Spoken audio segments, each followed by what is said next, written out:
Halo,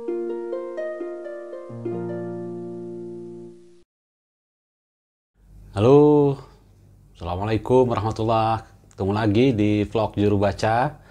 Saya Hasan Aspahani, kita ngobrolin puisi lagi.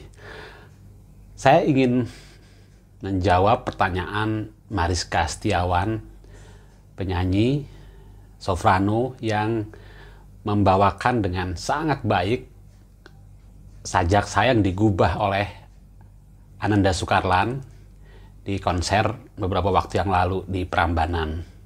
Ini pertanyaannya.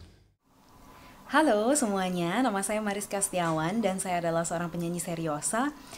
Saya mengenal karya-karya Mas Hasan Aspahani awalnya justru bukan dari sajak beliau yang berdiri sendiri, melainkan dari tembang puitik. Tembang puitik itu adalah lagu yang digubah berdasarkan teks dari karya sastra atau dari puisi atau sajak. Dalam hal ini saya berkesempatan membawakan karya beliau yang berjudul Bibirku Bersujud di Bibirmu, digubah oleh Ananda Soekarlan di konser Tour Rhapsody Nusantara kemarin di Candi Prambanan. Nah, apa yang membuat saya begitu terhanyut dengan karya itu, Bibirku Bersujud di Bibirmu, adalah karena saya ketika mewakili manusia biasa dengan pemikiran dan interpretasi manusia biasa, pada saat mendengar kata bibirku bersujud di bibirmu, yang muncul di kepala saya adalah bayangan mungkin sepasang kekasih yang sedang bercinta, begitu. Bibirku bersujud di bibirmu dengan artinya yang sangat gamblang atau harafiah gitu. Tetapi di sini serunya Mas Hasan mempermainkan kata-kata, karena di sini yang dimaksud dengan bibirku bersujud di bibirmu adalah metafora dari ombak dan pantai yang bertemu. Konteksnya untuk menggambarkan tsunami tahun 2004. Nah, ini yang buat saya menarik begitu, karena bibir dan sujud adalah dua kata yang di kepala saya tuh jauh sekali dari bencana alam. Bibir dan sujud itu identik dengan keindahan, kebaikan, kelembutan, rasa hormat dan sebagainya. Kenapa Mas Hasan memilih menggunakan kata-kata itu untuk menggambarkan suatu peristiwa yang sangat kontradiktif, yang sangat mengerikan begitu? Di sini saya sebagai seniman yang menginterpretasikan karya beliau menjadi dipaksa untuk melihat lebih dalam lagi pada suatu peristiwa, dan itu yang membuat saya sadar bahwa peristiwa apapun dalam hidup manusia tidak ada yang satu dimensional. Semuanya memiliki berbagai macam sisi yang kadang-kala kontradiktif. Tapi itu serunya kita gali. Nah, jadi itu yang ingin saya tanyakan kepada Mas Hasan. Bagaimana sih proses kreatif menulis sajak bibirku bersujud di bibirmu? Kenapa memilih menggunakan kata-kata itu untuk menggambarkan peristiwa yang begitu berbeda dari makna harafiahnya begitu? Dan bagaimana proses alih wahana dari menggambarkan sebuah bencana alam yang mungkin secara visual kemudian dialih wahana menjadi dilukiskan menggunakan kata-kata. Dan saya juga ingin mengucapkan terima kasih kepada Mas Hasan karena telah memperbolehkan saya untuk membawakan karya beliau, dan karya itu sangat dekat sekali dengan hati saya karena di situ saya belajar untuk melihat lebih dekat lagi dan berefleksi. Begitu. Jadi itu saja pertanyaan dari saya untuk Mas Hasan, dan sampai jumpa. Ya, terima kasih juga Mariska karena sudah menghayati sajak itu lewat lagu tentu saja yang digubah oleh Mas Ananda Soekarlan. Nanti saya juga akan tanya Mas Ananda Soekarlan kalau beliau bersedia tampil juga di vlog saya ini. Gitu. Oke, sajak Bibirku Bersujud di Bibirmu itu memang buat saya banyak banget ceritanya gitu. Cerita pembuatannya, cerita bagaimana sajak itu membawa saya kemana-mana.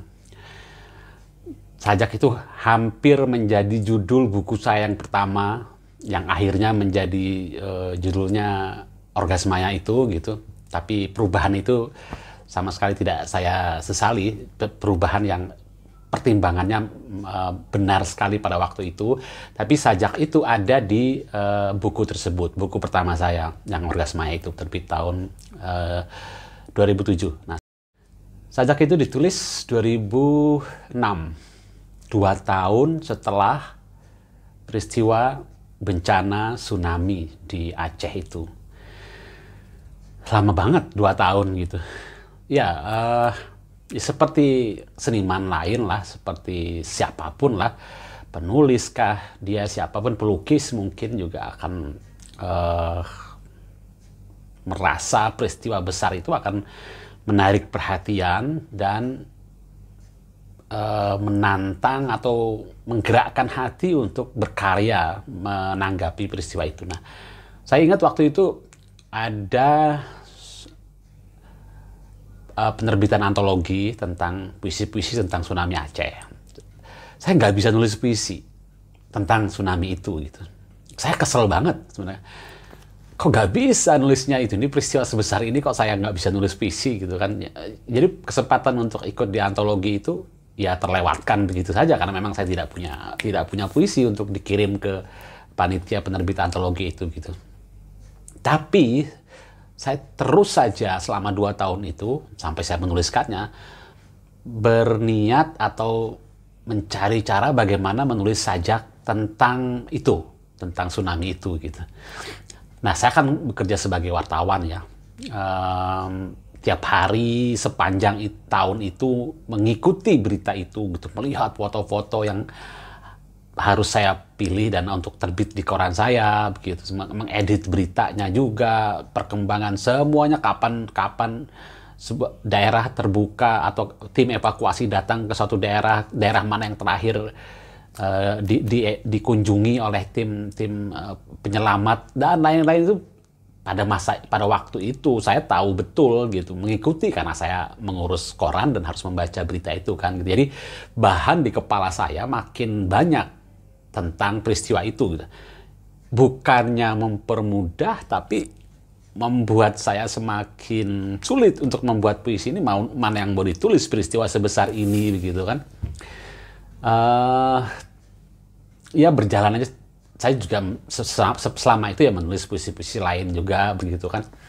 Terus menulis begitu. Nah, suatu hari, nah ini nanti Bang Husni Zarhud harus cerita. Ini beliau tahu banget ceritanya gitu karena melibatkan dia. Jadi ada pementasan tari di Tanjung Pinang di Gedung Aisyah Sulaiman. Tari itu digubah oleh Kak Pepi. Kak Pepi itu istrinya Bagus Nizar. Beliau memang koreografer, penata tari yang hebat. Tarinya Kak Pepi itu dibuat berdasarkan sajaknya Bang Husni Zarhud. Sajak tentang tsunami Aceh. Saya penonton lah di pertunjukan itu gitu. Nah, tari itu diiringi lagu yang digubah oleh Raja Helmi, musisi teman di Tanjung Pinang juga, yang juga musisi handal gitu. Saya ingat ada gubahan Helmi itu yang kenapa harus gelombang. Saya lupa apakah itu ada di sajaknya Bang Husni, tapi rasanya ada. Jadi bagian itu sebenarnya bagian dari sajaknya Bang Husnizar. Yang dibikin lagu oleh Helmi. Bukan hanya lagu tapi juga bukan hanya musik maksud saya, tapi juga dinyanyikan gitu. Untuk mengiringi tarinya Kak Pepi. Saya menonton dan terpesona, terpukau begitu dan apa yang saya simpan di kepala tentang peristiwa tsunami itu yang saya tahu selama 2 tahun itu kayak muncul lagi seluruhnya gitu. Dan saya gak bisa melupakan deraannya itu gitu. Kesan melihat tariannya, kesan mendengarkan nyanyiannya Helmi, mendengarkan musiknya, mendengarkan bagian dari sajak Bang Husni Zarhud itu dinyanyikan gitu. Dan malam itu juga saya ingat saya menuliskan sajak itu gitu. Jadi bagian yang mengapa harus gelombang. Ketika saya baca sajak itu di tim, saya membawakan bagian itu seperti Helmi menyanyikan itu. Atau lupa, saya Helmi kayaknya yang nyanyi deh. Bagian itu ya, Raja Helmi yang menyanyikan itu gitu. Nah, sajaknya tentu sangat cara ucapnya berbeda dengan cara ucapnya Bang Husni Zarhud. sajak Bangun Sijar sajak yang sangat bagus gitu. Eh, karena itu saya nggak bisa melupakan, tapi saya harus mencari cara ucap yang berbeda. Toh saya harus mengucapkan peristiwa yang sama kok, peristiwa tsunami itu toh gitu. Tapi kan kalau saya menulis dengan cara yang sama, ya tidak kreatif, tidak create sesuatu kan, artinya kan saya nggak tahu dari mana kata-kata, kan bibir pantai kan, kita tahu nggak ada masalah dengan frasa bibir pantai itu begitu. Nah, imajinasi saya bermain lah, kemudian bagaimana kalau ombak itu juga saya anggap atau saya sebut sebagai bibir ombak, jadi bibir pantai menciumnya bibir gelombang mencium bibir pantai. Nah, bibirku bersujud di bibirmu itu kan yang ngomong pantai kan sebenarnya kan. Bibirku kata pantai, gelombang yang bicarakan kata bibirku bersujud di bibirmu. Jadi gelombang bilang bibirku bersujud di bibir pantai. Nah, nemu tuh itu kata kuncinya di situ, ketemunya di situ gitu, pintu masuknya ke sajak itu. Barulah saya kemudian menggubah sajak itu gitu kan. Rasanya ada teman yang menerjemahkan sajak itu ke dalam bahasa Inggris. Nanti saya cek, saya lupa antara dua orang, Cak Bono atau Wawan Eko Yulianto. Tapi kayaknya Wawan Eko Yulianto. Kalau penerjemah teman dulu sama-sama di grup diskusi dan dia suka, pasti karena suka kemudian menerjemahkan, dan dia menerjemahkan gitu dan mengulas sedikit tentang anatomi sajak itu gitu. Nah, ya itu kira-kira kan dalam ada sedikit yang nempel di kepala, yang sangat nempel di kepala saya, peristiwa orang Aceh, Banda Aceh tidak tahu bahwa itu tsunami. Jadi ketika laut surut gitu, katanya sampai 10 kilo gitu, kosong. Pantai itu memanjang jauh ke lautan. Kan itu justru kalau tahu kan kita harus lari menghindar karena akan datang tsunami besar. Tapi karena tidak tahu, orang berlari-lari ke surut samudra. Nah, ada frasa surut samudra itu kan di dalam sajak saya. Mereka berlari ke laut, nangkepin ikan. Beberapa waktu kemudian datanglah ombak yang setinggi sampai beratus meter itu kan, sampai masuk berkilo-kilo ke tengah kota itu. Kengerian itu yang menguasai saya ketika menuliskan sajak itu. Tapi saya kan tidak ingin menuliskan secara harafiah tentang peristiwa itu gitu kan. Orang berlari-lari. Nah, saya kemudian memasukkan pengetahuan saya juga atau pendapat saya tentang konflik Aceh, konflik militer. Waktu itu GAM kan masih, pada saat tsunami kan masih Aceh masih daerah operasi militer, GAM masih ada begitu, belum berdamai dengan Republik Indonesia. Dan saya juga mengirim wartawan ke sana selama DOM itu, dan tiap pagi wartawan saya menelpon gitu. Saya kemudian membuat laporan di radio dan tentu untuk koran saya pada waktu itu kan. Jadi saya tahu betul. Nah, cerita tentang konflik militer GAM dengan Republik itu, tentara itu yang menjadi bahan sajak saya segabung dengan peristiwa tsunami itu gitu kan. Wahai pelayar malam, 3 kapal karam, misalnya itu bait pertama itu kan. Apa sih yang mau saya ucapkan gitu? Pelayar malam itu kita, bangsa Indonesia ini, orang Aceh, orang Jakarta, orang semua gitu, yang kita berlayar malam itu buta, gelap, tapi kita harus berlayar. Jadi selama ini kita tuh dalam kegelapan gitu. Kenapa sih dengan saudara sendiri kita berperang? Kenapa sih dengan bangsa sendiri kita harus berkonflik, saling bunuh-membunuh gitu? Itu pelayar malam.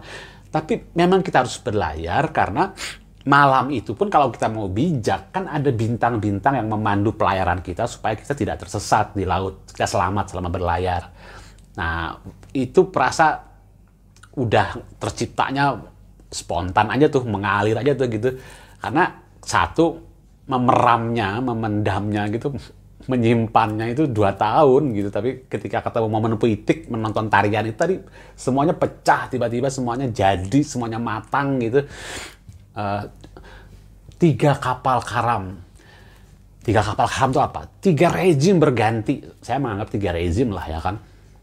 Rezim Soekarno, rezim Soeharto, rezim reformasi. Nggak selesai konflik Aceh itu, 3 kapal karam. Masam dendam apa lagi yang kau pendam sebelum semuanya tenggelam. Nah, kita mau ngelanjutin, mau berkonflik terus, kita mau berperang terus. Hancur kita gitu. Kita jangan-jangan republik ini tidak ada lagi, semuanya tenggelam lah seluruhnya gitu, bangsa Indonesia nggak ada lagi. Untungnya tsunami itu menyelesaikan konflik Aceh itu kan. Tsunami itu kemudian membuat berdamai kan.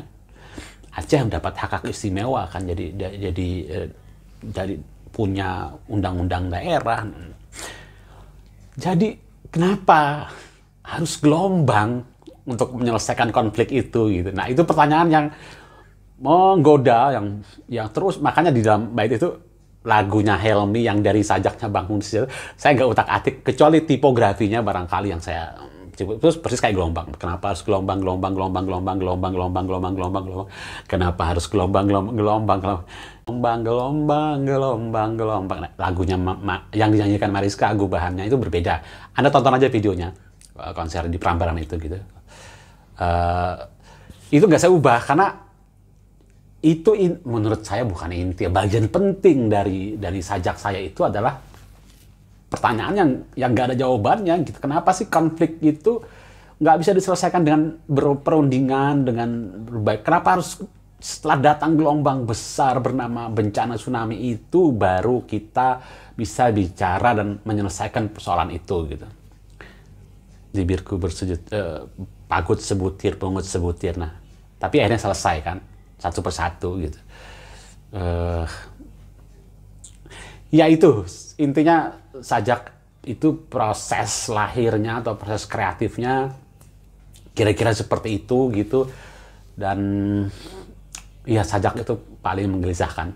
Nanti saya cerita lagi bagaimana sampai kemudian Mas Ananda Soekarlan yang rasanya pada waktu itu masih ada di Spanyol gitu, tapi kami saling mengunjungi blog gitu, masih zamannya blog walking lah gitu ya. Aku mengunjungi blognya Mas Ananda Soekarlan. Mas Ananda Soekarlan suka membaca puisi-puisiku yang baru di blogku, sejutapuisi.blogspot.com waktu itu gitu.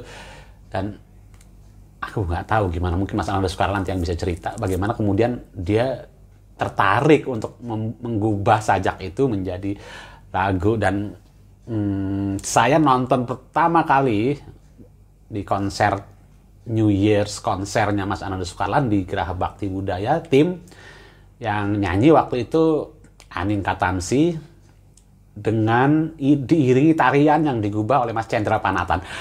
Gila nggak tuh?